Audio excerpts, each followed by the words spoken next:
Welcome to the Positive Impact Podcast. This is your host, Alexandra Black-Pollock. Today we'll be diving into the world of movers, shakers, and change makers and seeing how they make the world a better place. This episode is brought to you by HelloFresh. Tired of the grocery store? Looking to spice up dinners? HelloFresh delivers delicious ingredients and easy recipes straight to your door. Take $40 off your first box at positiveimpactpodcast.com/fresh. You'll be enjoying cooking again in no time. I'm so excited. Anna Lenhart is the founder of the Next Generation Service Movement, a revolutionary nonprofit shaking up the traditional career path by empowering young people to chart professional lives. NGS does this by connecting youth to social change organizations and opportunities for a year of service. Anna, thank you so much for joining us today. Yeah, thanks for having me. When I first met you, I was just blown away by your mission, especially as someone who served in AmeriCorps, and how that helped shape my career path. So what inspired you to kind of create this mission or redefine what your traditional career path is? Yeah, it's a good question. So in 2009, I was a junior at Carnegie Mellon University. I was studying engineering, and I was having some health problems, and it just became very clear to me that I needed to take a quote-unquote year off. And so I had coincidentally done Habitat for Humanity spring break that year, and I met an NCCC member, which is a branch of AmeriCorps, and she was building houses, and she told me, I'm building houses this whole year, and I was like, that's awesome. She's like, I'm getting a stipend, and so she kind of planted the idea that I could do AmeriCorps, and she said I didn't need a degree to do it, so I was like, great. So I went to the AmeriCorps website and I applied for everything in California because I was from the East Coast and really wanted to go to California. It is sunny and gorgeous here. I know. It was a great decision. And I was in Pittsburgh, which is like rainy and muggy and terrible. So I ended up getting an AmeriCorps Vista position at Shakti Rising, which is a women's recovery center, which is where we're actually sitting right now. And I have to admit, this is an amazing facility, and the work they do here is absolutely phenomenal. Yeah, it is incredibly life-changing. So my year off was really not a year off at all. I actually got to really see how my logical kind of engineering systems brain could be really useful in the social change sector.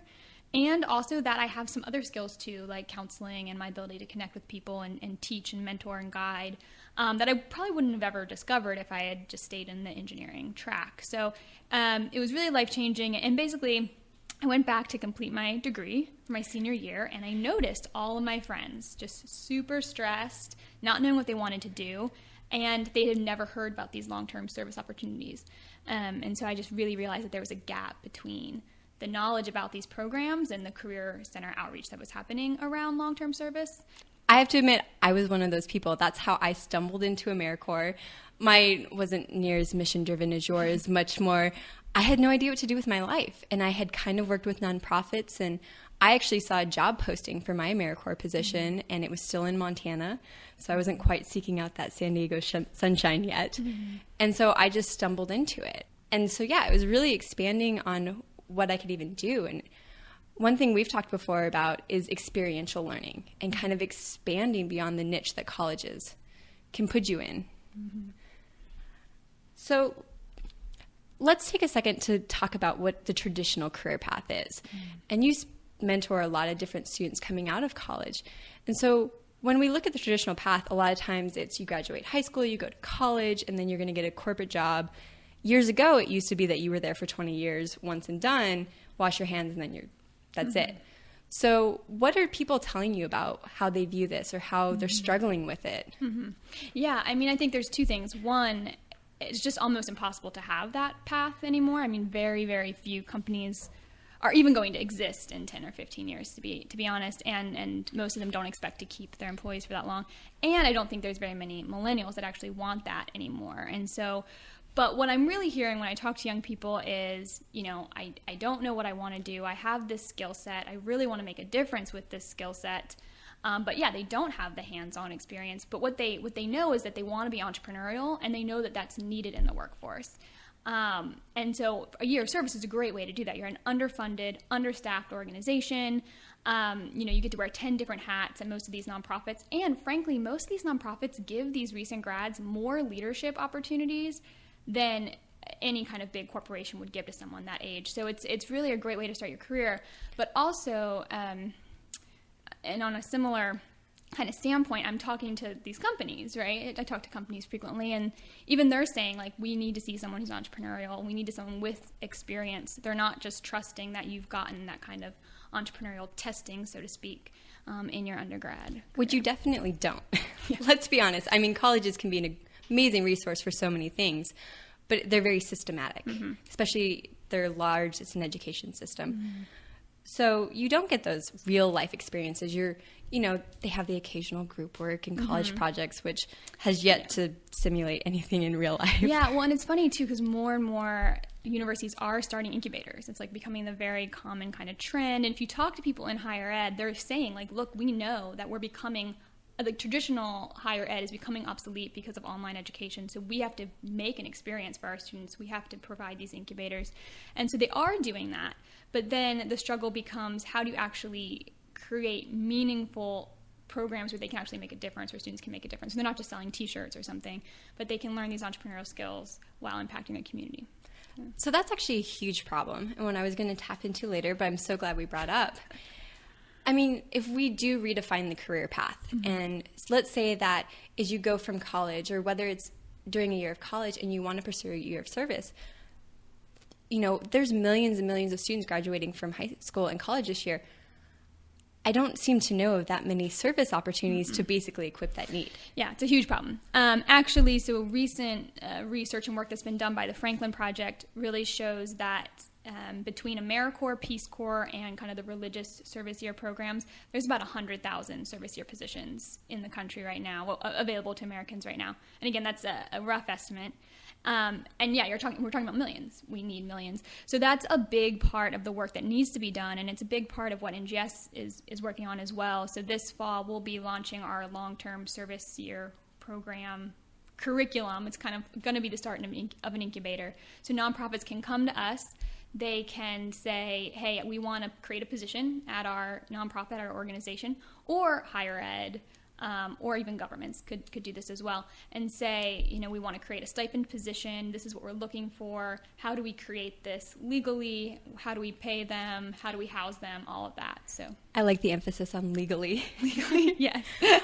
All recent grads should enjoy that. Yeah. And it's funny because it's not very common, right? So actually the laws around this are really tough, and I'm really running into a lot of challenges with that. And it's just one of those things that I think as we create more programs, the laws will kind of catch up to the work.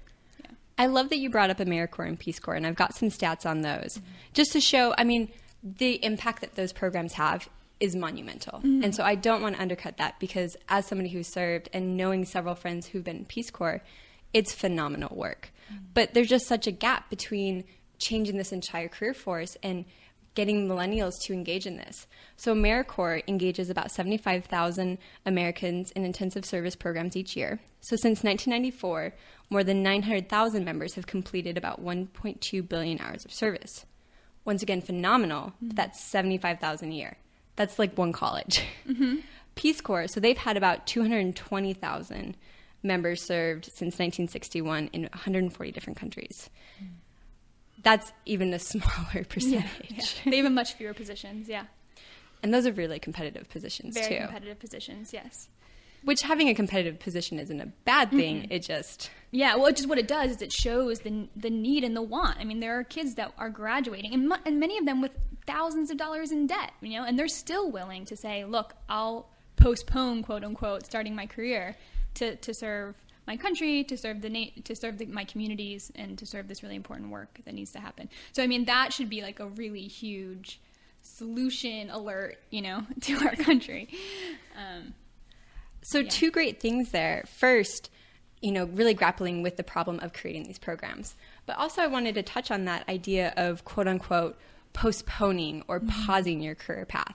Because this is some of the great stuff that NGS is diving into, is this should just become part of the standard. Yeah, absolutely. And so working with a lot of these students, are you finding that this is the mentality? They're like, oh, what happens if I put my career on pause? Or are these some of the issues they're grappling with? No, it's interesting. I think this generation really does understand that volunteering is a way to build their resume. And in fact, like it's been like grilled into their brain, like you have to work for free first, which is not great. And there's a lot of issues around privilege that come up with that. And in NGS, we really do focus on long-term stipend programs. Granted, the stipends are generally around poverty level, but the idea that you're still being supported. So typically they do understand that like they're using this experience to build skills. I think there's some hesitation more around how do they tell their parents? Like, how do I explain that this is actually going to help my career to my parents? And we try to help with that. So when offering help, kind of how do they address those issues? And I actually spoke to my parents and had that conversation, but once again, I treated it like a normal job opportunity. So, and I had, let's be honest, very few options after graduating. So it was like, look, found this glorious opportunity still in Bozeman. So what advice do you give to people? Yeah, and so first I try to get a little bit of background on their parents and what their mentality is. And then I try to kind of put the student into kind of to have them empathize with their parents, kind of be in their shoes, and just realize, like, look, they're trying to protect you. They care about you. They don't want to see you, struggling financially or all of these things. So trying to get them in that perspective. And then also saying that, but they also do want you to be happy and want you to be fulfilled. So how can you explain how this opportunity is going to lead to that in a way that really highlights that this is actually going to bring you closer to your purpose. And there's a lot of studies out there that show that once you're doing the work that you're called to do, that you have a vocation for, that you actually do end up making more money because you like it and you enjoy it and you get to the top faster. So we have some of that research on hand, and we have blog posts on that. And then we also have a whole collection of stories of young people who've done service and then have used that to launch themselves into a sustainable career where they're paying their bills and having families. So we can let students use those and share those with their family too. I love that, just combining the resources and stories with facts. I mean, it's always great because you can kind of tug on the heartstrings and then you have these actual facts to prove it. Yeah. And also just millennials in general. And I've seen the research that when you find jobs that you're passionate about, it is easier to excel because you're driving, rather than your 9 to 5 becoming this miserable place, you're also working towards something good. And you're part of the mission and you're connected and you're plugged in and you're using your actual skill sets. Which I have to admit, sometimes coming out of college, you don't always know what those skill sets are. Right. You often don't know what those are, really. Especially coming, my degree was in graphic design. Turns out I'm not a very good graphic designer. But in my service year, I got to go through a whole entire skill set. And I got to really play with those and also test out a lot of graphic design, which luckily for me didn't go as well as it could have. Yeah. Well, I mean, it's also interesting because if you look at what businesses need, what the future and innovation needs, they really need soft skills. A lot of times they need really, influential communication skills. They need people who, can understand how people feel and react to what's being said. I mean, there's these soft skills that are just frankly not even taught in most universities. There's something you have to learn in the field, and especially empathy. And I think it's easier to learn empathy. You're going to learn empathy at a faster rate when you're working with an underserved population, which typically the AmeriCorps and Peace Corps programs, you're working with a population that's, maybe outside of your comfort zone or it needs some kind of set of services. So let's touch on empathy for a minute, because especially all the world around business. So they talk about having all these soft skills, about having emotional intelligence, but empathy is really underused. So one of the great missions that you have for NGS and just this movement in general is this idea and this vision of every CEO in the U.S. having served in and worked with a nonprofit. And so that comes with it is empathy. So how is having this empathy going to change the tide in business and how we see business in the U.S. right now? Because a lot of business, while it has this incredible impact for good, especially through social entrepreneurs, business is really kind of villainized in today's market. So how can we use empathy to help change this, or even just working and having a better understanding of culture? Yeah, it's a really good question. It's really important because, as social entrepreneurship is emerging, you're seeing some companies who really get it and are really making huge impact, and you see some that are really taking what I call the Band-Aid approach, where they're really just like, okay, we're going to sell this product and we're going to give a percentage to some organization, often without really understanding the impact of that work. And we talk about this a lot, if you read Dead Aid and you look into the complexities that come around with throwing money on problems without really understanding the people that you're serving. And so I meet a lot of especially young social entrepreneurs who are like, I'm going to solve homelessness by like creating these pads and having kids make them. And I'm sitting there like, I would really like you to work in a homeless shelter for a year first. because then you're really going to understand why some of the solution you just threw out there probably is going to be more complicated, and the challenges you're going to actually come across, and the systemic issues that you're not really going to be able to address. So that's huge. And it's actually really interesting because, so many of us are filled with this desire to help. And we really want to help, and we only get a glimpse of the surface. Mm-hmm. So we actually don't see, like you mentioned, all those underlying issues. Right. I remember in my AmeriCorps service, somebody asking once when we were going through training, and one of the questions they brought up is, does that population actually want your help? Mm-hmm. And it's not only does it want your help, it's like, do you actually even understand the problem? Because, like you said, Band-Aids, I'm trying to cut or fix a cut on the leg, but really you have all this, you haven't eaten in a week, and it's... Right, exactly. No, exactly. And that's why people ask a lot of times, do you do internships? Do you do like 2-week travel, volunteerism? And we don't. And I'm not going to go into everything that surrounds those, but we focus on long-term service. And because we really believe that a lot of times in this year of service, whether it's abroad or domestic, you might not have a huge impact, but the impact on you is that you will leave with a deeper understanding, I guarantee this, of the social issue you're working on than if you had just served on a couple Saturdays for a semester or something. And so that's really the most important thing to me, because that's going to create CEOs that have a deeper understanding of that issue that they worked on for a year, but also they're going to understand how that issue is connected to a lot of other issues too, because over a year you get to see how everything intersects. And I mean, nothing's ever one-sided. It's always multifaceted. Absolutely. So you talked a lot about the different types of service. So a year of service is probably a term that a lot of people haven't heard of, or they kind of know about Peace Corps, but they have no idea what AmeriCorps is. Right. So can you kind of describe, and there's obviously so many different ways that can look like. Can you describe some of them, or what your visions are for these new? Yeah, thanks for bringing that up. Yeah, I say year of service, but obviously Peace Corps is over 2 years, so it's actually an inaccurate term. And there's a lot of big organizations using service year. It's the same idea. It's this idea of long-term service where you're almost like a staff member or like a full-time member of a social change organization. Boots on the ground. Boots on the ground. Yeah, exactly. Getting stuff done. I think that's even AmeriCorps' motto is like, get shit done, get stuff done. And when I was in AmeriCorps, there was a lot of dirty work involved, and I loved it. Yeah. Well, that's the important stuff, and it's humbling too. And I think that's important. Yeah. So that's basically what we mean, is any kind of long-term service. So for the people coming into our incubator, it looks different for all of them. So some of them are actually trying to start community houses where they put a young person that's living in the house at a nonprofit for a year and kind of give them guidance and support. Just to clarify, the incubators are actually nonprofits coming to you wanting to create these. Yeah, so our incubator is, right now, it's just a 7-week program that helps people who want to start service year programs. Yeah, and it will become more of a formal incubator, but we're kind of just getting a start. But the idea is it could be a nonprofit that just, instead of hiring someone, maybe they can't afford to hire someone, or they just really want to create a service year position, they can come to us and we can talk about how they do that and how they support that young person and create a job description that is doable for a recent grad. And then it could also be, like I said, someone trying to actually create a whole new service year program like Food Corps or Teach for America, right? Those are created by entrepreneurs. So it's kind of both sides of that. That's really exciting. It's such a breadth. Can you kind of give us some examples or take us inside what some of these might look like? Yeah. I think the most common ones are going to be, a nonprofit that has a lot of volunteers and needs a volunteer manager, right? And that's something that someone straight out of college with the personal skills and the desire could do. They can manage a volunteer program, they can send thank yous, they can organize volunteers, they can recruit volunteers, they can do all of those things. And honestly, that is HR, right? If you can manage a volunteer program, you're really setting yourself up for skills that could be really useful in traditional HR. And let's be honest, volunteers, while so good-hearted, and I love them, and I've used them in different organizations, they are some of the hardest populations to manage. Absolutely.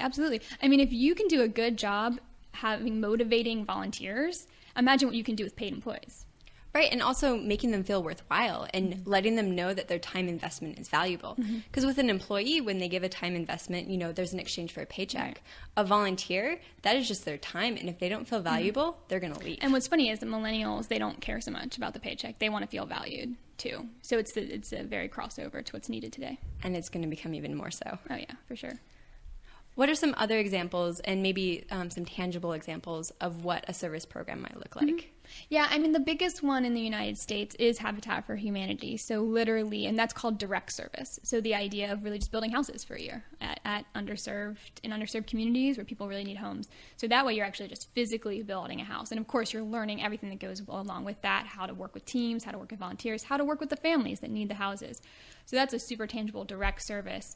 And then indirect service, similar to the volunteer management position, but also be a grant writer. You could get someone who has writing skills, who, has a background in that from their undergrad, and you can have them set up, a grant program for your organization at a nonprofit that's doing social change. So it can be anything from kind of these behind the scenes helping social change organizations to just actually doing the work. Which really highlights coming out of college, it doesn't matter what degree industry you're in, you have something to bring to an organization. Absolutely, yeah.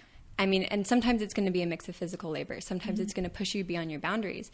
But that's exactly what they're designed to do, is really push the scope on what you can offer an organization. And it's also a great personal discovery learning for yourself. Mm-hmm. So it's not just nonprofit organizations that are trying to create this experiential education. Colleges are also coming to the forefront and really pushing this need, which I'm sure is an actual, the business community pushing back on these recent grads not having some tangible skills. So what kind of have you seen in that space? What movement or trends have you seen or are you predicting? Yeah. The people really in the innovation in the higher ed space are very aware that they've got to be creating experiences, innovation labs, entrepreneurship, grants, funding startups, whether it be nonprofit or for-profit, from their students. So I think that trend is absolutely going to continue. I mean, incubator programs are opening constantly, I feel like. And frankly, actually, philanthropists are really interested in it too. So it's really going that way. And you do see a lot of service programs as well on college campuses, trying to get students out into the community for a semester working at a nonprofit. And I think those are great. I think they're really great experiential programs. My only kind of hesitancy with them is that when you're in school and you're taking classes and you're also then, after class going to a nonprofit organization and then coming back and doing homework, I feel like there's not enough time to really digest what you saw, the poverty you saw, the complexity of the social issues that you got to see. And so I do worry about the integration, right? Making space, whether that be meditation or group discussions, to really integrate what you saw at these organizations and the social issues that you were addressing. So now some schools are addressing that and trying to build that into these programs. But I remember my experience in university, and I was up at 6 a.m. and then awake until 1 a.m. doing work. And then repeat the next day and go over again. Yeah, right, exactly. So the service didn't hit me, right? But when I was in AmeriCorps, don't get me wrong, I worked long days in AmeriCorps too, but there was also space created because there wasn't grades, there weren't other things attached to it. And there just also weren't other responsibilities and things pulling at your time. You got to really be immersed in the experience. Exactly. I know for myself as well, I still got to work at the college that I went to, but it was such a unique experience not being a student anymore and still being on the college campus. That was odd. It's I don't have homework. But still, either leading reflections or creating dialogues around it, you're kind of forced to do some different things that when you're a college student, you just don't have the capacity to do. Yeah, exactly. And I'm really excited because I do think more and more universities are catching on to the service year, the importance of that. So there is a big movement right now to try to get more universities to really look at, has a person done a year of service before coming, and really putting emphasis on that for applications. I absolutely love that because, and it's not necessarily tied to service, but a lot of times in Europe, you find that kids take a gap year before college. Exactly. I mean, let's be honest, me at 18 was kind of a wreck. Right. I had no clue what I wanted. 4 years later, was still skeptical.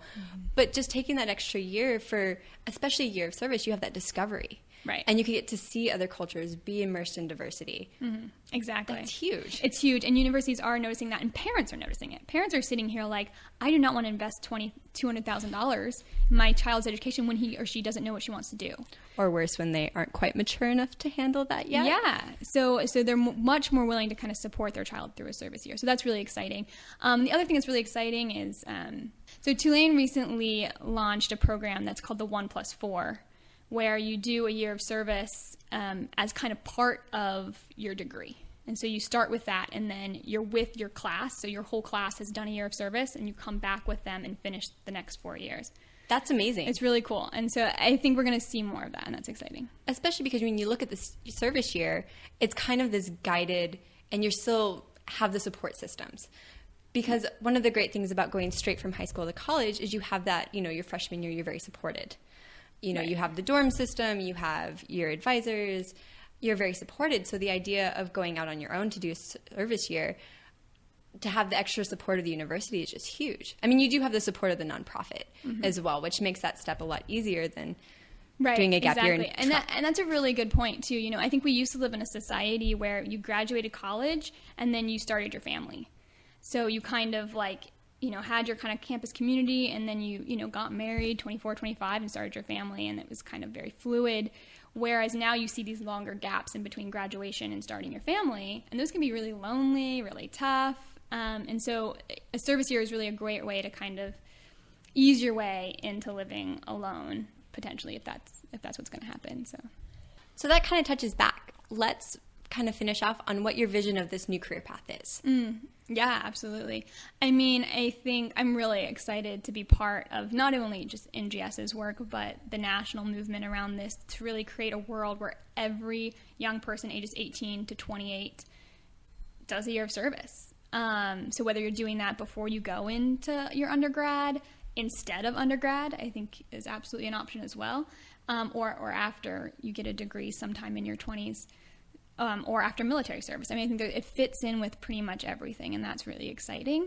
So that's really the vision, and to have it happen earlier in the career rather than later, so that you really are carrying with you always that experience, whether it be tangible skills that you got during the year of service or just having worked with, an underserved or at-risk population. That's so huge to take that experience with you.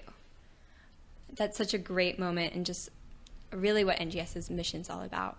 Absolutely. So you guys are really addressing both sides of the issue. Not only are you helping students and just millennials in general connect with these really meaningful exchanges, you're also working on the other side of the coin with the nonprofits looking to bring these in, because bringing in somebody for a year of service is no small feat. Oh, no, absolutely, absolutely. And the truth of the matter is I work a lot with alumni, too, as you know, because that's why we know each other. I work a lot with alumni, and most love their service experience and say it was just incredibly useful. But some were like, I had a really rough experience. So it really is important that nonprofits that take long-term volunteers in are prepared to support them to make sure that they get the personal and professional growth that they need to get out of this year of service, and also support the organization. It needs to be mutually beneficial. A lot of times we see volunteers that drain nonprofits, and vice versa. We see nonprofits that just drain volunteers. So our curriculum, our incubator is really focused on how do we create mutually beneficial relationships here. That's awesome. So we've touched on nonprofits and what they're kind of doing, and obviously there's a desire there. And you guys are helping bridge the gap to actually create these service programs. We've talked a little bit about the college starting to encourage them. What about the for-profit world? Is there any room for them in this space? Absolutely, yes. It is really important that HR departments at corporations understand what a service year is when they see it on an application. And similar to the way a lot of companies expect to see a 4-year degree now, they need to expect to see that year of service too. And they need to, when they have someone in front of them who doesn't have a year of service, they need to ask, hey, so why don't you have one? Similar to the way they would ask someone who doesn't have a bachelor's, and really get to why that is. So that's huge. Yeah. And that really is, once you kind of get the business world pushing on it as well and requiring it, NGS's mission is complete. Yeah. And again, luckily we're not the only ones working on this, but yeah, that is the goal, right? Is that just have it be expected. I don't think, NGS is never going to fight to have it be mandatory, like it is in some countries, but we do absolutely want to see it expected, Create the cultural change that it's not just that you go to college, it's you pursue college in a service year, or you pursue just a service year and then get hooked up with an organization and leverage those skills. Right, exactly. Do you know any companies that are kind of helping with this movement that are already kind of starting to push back? Or there definitely are some. I can't name any right off the top of my head, but I'm happy to send you some so that you can post. But there are some that are absolutely investing in the service year movement, so putting their financial money where their mouth is. And then also we're seeing some big companies that are willing to actually fund a year of service to a young person before they enter. And so there is an organization called Service Year based out of New York City that is launching that movement. So that's exciting as well. But it also creates a great opportunity for the for-profit world to create some really innovative ways, like funding somebody working in a nonprofit for a year. When you take somebody like yourself and you know something like Salesforce, and you have a company that says, we're going to hire you, but for year one, you go and do Salesforce with this organization, right. and then you've got a job with us and you commit for 3 years. Right, and that's exactly some of the that's a great example of some programs we'd like to create.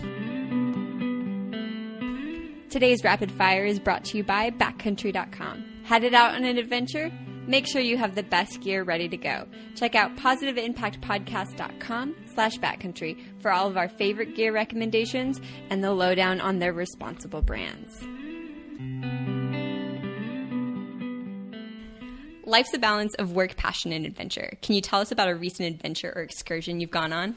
Yeah. So this past May, I hiked the Grand Canyon for 5 days. We were in the canyon I was with some friends from college, and it was really our first, for all three of us, it was our first like overnight camping out of a backpack experience. Now, I've camped a lot. One of my life goals is to go to every national park, and I've been to about 25, and I've camped in pretty much all of them. So camping, I've been doing for years.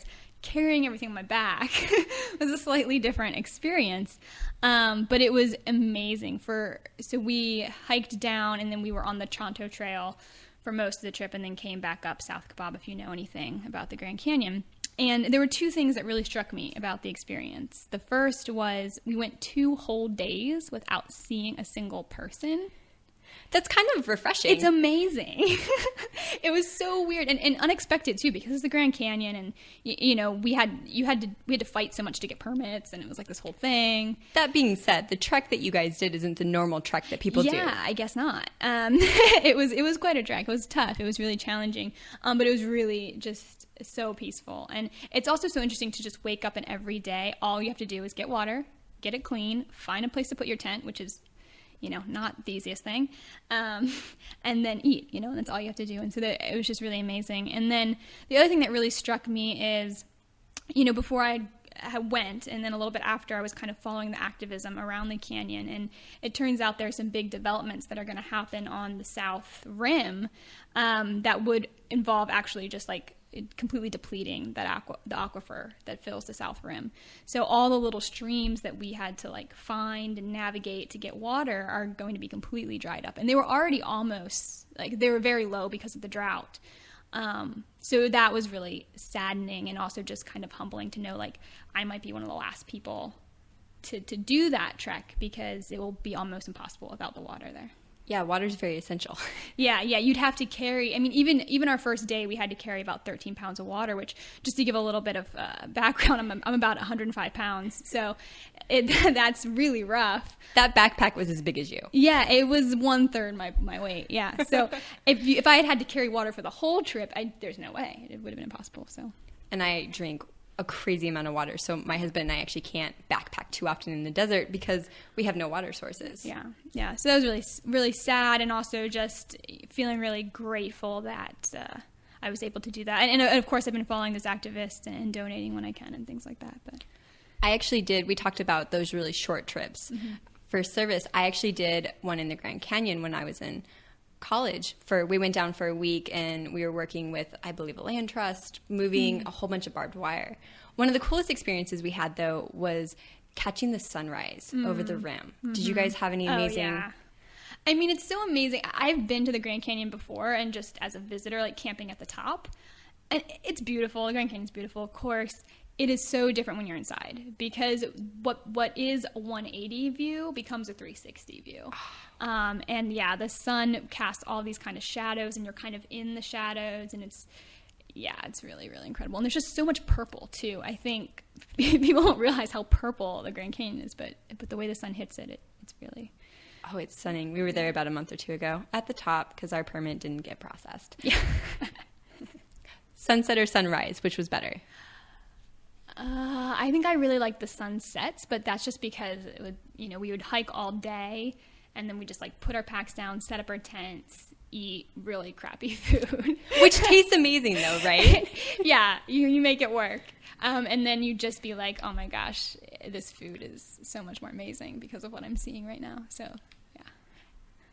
Any big treks on the horizon? Yeah, well, I'll be hitting the High Sierras in about a month. And then after that, I'm looking at PCT for next season, or John Muir if we can somehow magically get a permit for that. So, oh, the permitting system. What's a dream excursion or adventure that you kind of got on your plate or on your to-do list someday? Well, so like I said, I'm trying to go to all the national parks. The ones that are going to be the hardest are going to be Hawaii and Alaska. So I would say the dream would be to somehow get enough time and money on my hands to go do a trek through the Alaskan national parks, which are going to be a lot of planning involved and in a very short season that you can hit those. Yeah, right. Planning really has to work out perfectly. What book has been instrumental in helping you bring your work with NGS to life? Wow. We read so many books. It's funny. When I first started NGS, I actually thought I was going to be writing a book. So I was a Fulbright in Namibia, and I was doing waste management stuff, but I also spent my nights just reading and preparing to launch NGS.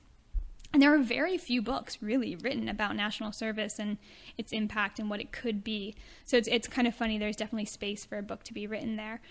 Yeah, so one of my favorites is The Blue Sweater, which is written by Jacqueline Novogratz. And I think that book really resonated with me personally because she has a kind of similar story to me in terms of like her early 20s. So I really like that one. Jacqueline Novogratz she's a big TED Talk person. So she has some great TED Talks, and she does a lot of work with microfinance. So she's a great leader. And then another book I always like to tell 20-somethings, especially 20-somethings who are kind of like lost and feeling like, oh my gosh, I'm the only one lost, is called 20-something Manifesto by Christine Hassler. And it's like stories, kind of short stories of people in their 20s. And it's just a great thing to read because it just reminds you you're not alone. Like, we're all just trying to get through this decade. We all have no idea what we're doing. We all have no idea what we're doing. We're going to fake it till we make it. Yeah. So with those recent grads or even high school graduates, what kind of advice do you have for them? Besides, so you're not alone. Yeah, it's so funny because I ask that question of all the alumni that I interview. Yeah, I mean, I think my biggest advice for someone in the early 20s is just do a lot of things.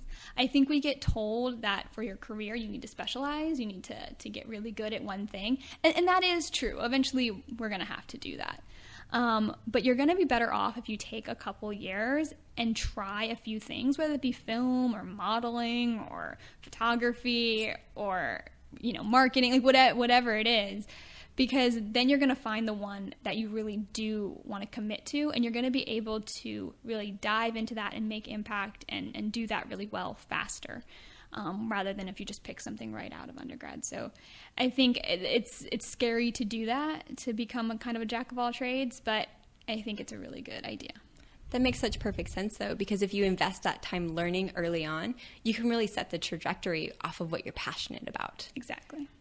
So let's kind of flip the side of the coin, not just the 20-year-olds. Do you have advice for those of us kind of already launched in our career, or those in 30 who still want their lives to matter and really want to resonate with something, or maybe looking to do a career shift? Yeah. So national service can absolutely be used for a career shift, and it happens quite frequently.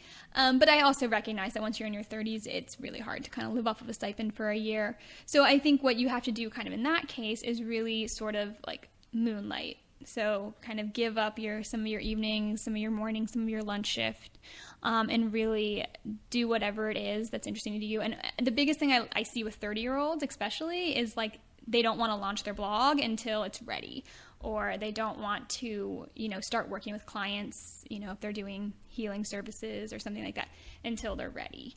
And the thing is, you're never going to be ready. So just do it. So I think for 30-somethings, like that would be my biggest advice is like, don't make excuses. Don't say you don't have enough time. Everyone has 10 to 15 minutes a day, and that's all you need to start with. And just do something, anything. So, and And you can really use that time as your learning and your exploration, and just start launching and dabbling and go. And once you start creating momentum, you're going to keep going, or you're going to find out that that's not you, and that's okay.